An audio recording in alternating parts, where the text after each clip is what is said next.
బతుకమ్మ పండుగ అంటే అమ్మవారిని ఆరాధించడం, గౌరీదేవిని పూజించడం, ప్రకృతిని ఆరాధించడం.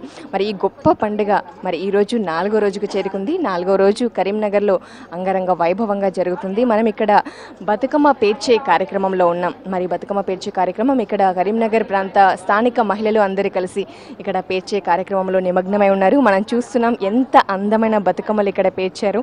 దీన్ని పట్టుకుచ్చుల పూలు అంటారు. మరి నిండు పింక్ కలర్లో ఎంతో అందంగా కనిపిస్తున్నాయి.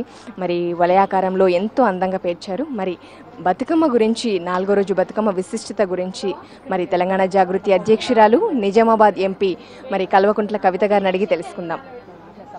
కవిత గారు, మరి ఈరోజు కరీంనగర్లో 4వ రోజు ఉత్సవంగా జరుపుకుంటున్నారు. మరి ఈ ప్రాంతంతో మీకున్న అనుబంధం ఏంటి? ఇక్కడ ప్రాంతవాసులు ఎలా చేసుకుంటారు? కరీంనగర్ అయితే నేను పుట్టినటువంటి ప్లేస్ అండి. మళ్ళీ ఇవాళ పర్టికులర్గా మీరు ఇక్కడ చూస్తున్న వాళ్ళంతా కూడా మా అమ్మమ్మ వాళ్ళ ఊరు నుండి వచ్చిన వాళ్ళు చాలామంది ఉన్నారు. దగ్గరి బంధువులు, చిన్నప్పటి నుంచి కలిసి పెరిగినటువంటి వాళ్ళు అందరూ ఉన్నారు. So it's very special in a way this time. But otherwise also కరీంనగర్లో చాలా మంచి చేసుకుంటారు. వరంగల్ తర్వాత మెదక్, కరీంనగర్లో ఈ పండగ బాగా సెలబ్రేట్ చేసుకుంటారు. ఇవాళ 4th డే కాబట్టి మరి నాన్న బియ్యం బతుకమ్మ అని ఈరోజు స్పెషల్గా చేస్తారు.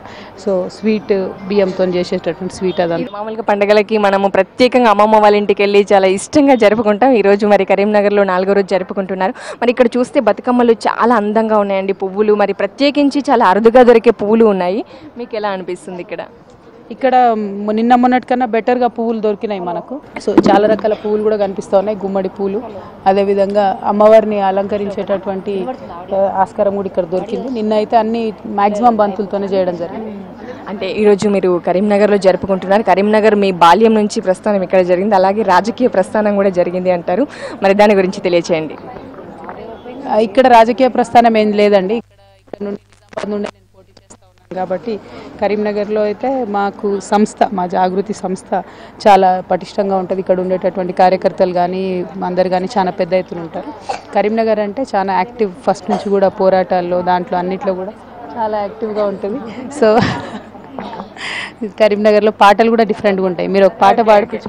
ఇక్కడ స్థానిక మహిళలు ఉన్నారు, వారితో మాట్లాడదాం. ఇక్కడ మరి మీ దగ్గరకు వచ్చి తెలంగాణ జాగృతి అధ్యక్షురాలు ఎంపీ గారు వచ్చి మీ దగ్గర బతుకమ్మ పేరుస్తున్నారు. మీకు ఎలా ఉంది? చాలా ఆనందంగా ఉంది. మా ఆడబిడ్డ అవుతారు, సో ఇంకా ఆనందంగా ఉంది. మరి బతుకమ్మ ఎలా జరుపుకుంటారు మీ ప్రాంతంలో? కరీంనగర్లో అత్తగారింటికి వస్తాను ప్రతిసారి. ఈసారి 2 ఆడబిడ్డలతో జరుపుకుంటున్నా. 10 జిల్లాలోన ఉయ్యాలో పాటై పాడింది ఉయ్యాలో,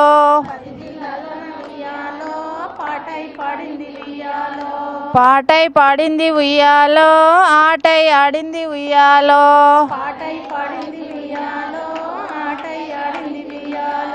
అడివంత తిరిగి ఉయ్యాలో, పూలన్నీ తెచ్చి ఉయ్యాలో,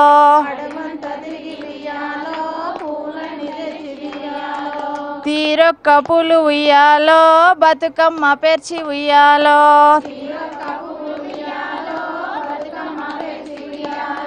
పేరు పేరు బుక్ మధ్య ఉయ్యాలో, రంగులు అద్ది ఉయ్యాలో,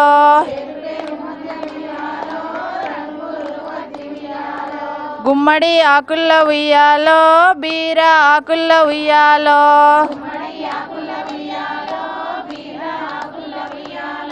ముచ్చటగా సిబ్బిల్ల ఉయ్యాలో, బతుకమ్మను పేర్చి ఉయ్యాలో,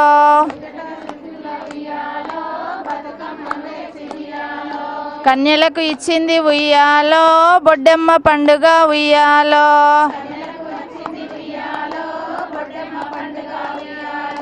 బాలలకు ఇచ్చింది ఉయ్యాలో, బతుకమ్మ పండుగ ఉయ్యాలో, బతుకమ్మ పండుగ ఉయ్యాలో. చూసాం కదా, కరీంనగర్ పట్టణంలో 4వ రోజు ఉత్సవాలు అంగరంగ వైభవంగా నిర్వహిస్తున్నాము. ఇక్కడ స్థానిక మహిళలు ఎంతో ఉత్సాహంగా బతుకమ్మ పేర్చే కార్యక్రమం చేస్తున్నారు. కరీంనగర్ పట్టణంలో ఇలా 4 చోట్ల బతుకమ్మ పేర్చే కార్యక్రమం చేసి స్థానిక మహిళలను ఉత్సాహపరుస్తారు. మరి ఇక్కడ నుంచి ర్యాలీ కార్యక్రమం మొదలవుతుంది. ముఖ్యంగా తెలంగాణ చౌక్ నుంచి సర్కస్ గ్రౌండ్ వరకు ర్యాలీగా ఊరేగింపుగా తరలి వెళ్ళి మరి సర్కస్ గ్రౌండ్లో అంగరంగ వైభవంగా బతుకమ్మ ఉత్సవాలు జరుగుతూ ఉంటాయి. మనం ర్యాలీలో కలుసుకుందాం.